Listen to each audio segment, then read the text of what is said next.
This is a recording in Dollar, Clackmannanshire on the 12th of November 2004. This is the 4th of December. We're in Perth. It's the 25th of June 2011 and we're here in Bridge of Ellen, Inverness, Glasgow, Coatbridge. We're in Dundee. We're in Edinburgh. And we're in Croy. and it's the 29th of November 2024. I thought we could just start by, you could tell me a little bit about your early life. Okay. I fell in love with my art teacher, which was great. We're more like to find a unicorn than an out lesbian in Fife. So, to be honest, I've never actually felt different. I just felt me. I think we were beginning to be able to be more amorphous. Vividly remember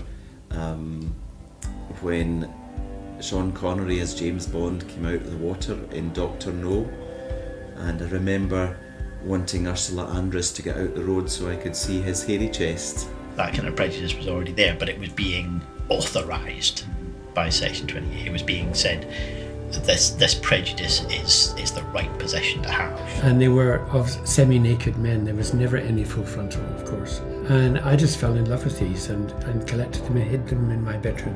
If anybody finds out that I've got some naked playing cards in my pocket, as I went home. But we had sex only once. Because even at that time, It was really great. there was still for me certainly, there was still a shame attached to even having these feelings or God forbid doing anything with them. She had lots of cats. Doing high kicks in red fishnet tights, and the immense power I felt. I think it was all about trying to enter into pact with God. The blossoming homosexuality, homosexual thoughts would disappear. We ended up kissing, actually behind the Anglican church. And astonishingly, they didn't. Yeah, I feel I'm invisible. And you realise, well, actually, there isn't really a choice there. That once you've had a first relationship with a member of the same sex, you just think, oh well, for me, this is what feels right. Once my brother asked me, "You're a lesbian? Do you like that?" And I said, "It's wonderful." I don't feel like a man, but I don't know what a man's supposed to feel like. Or a woman. When I left there, I couldn't get away fast enough, and I left without a backward glance. What's that mark on my arm? You had a night sweat last night. You didn't know if it was always your fight, because at the very least, one of your friends died last week. You just had to kind of stick together because it was just so awful. It's been a long time by then in HIV and AIDS, and that's quite emotionally draining. You're losing lots of people that you know and love. An individual asked me if I had my own cutlery. Because if I stay here, I'm going to be dead. The label lesbian was, the way it was used at the time was completely opposite. It was about failing. I'll rarely describe myself as a lesbian. I don't like the word particularly. But I still wanted to use the bisexual word. I did not want, and I still don't want, the queer thing to be the central part of the story. In my heart, I still feel part of the bisexual community. Whereas these days I would almost always say lesbian.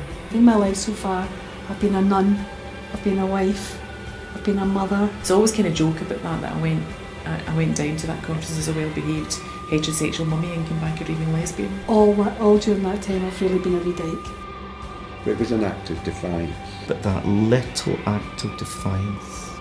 I'm not really female or male or else a mixture. There's only one gay venue in Glasgow I know of that's wheelchair accessible. So then I began to realise in this world that I was thinking of moving, there were certain dress codes.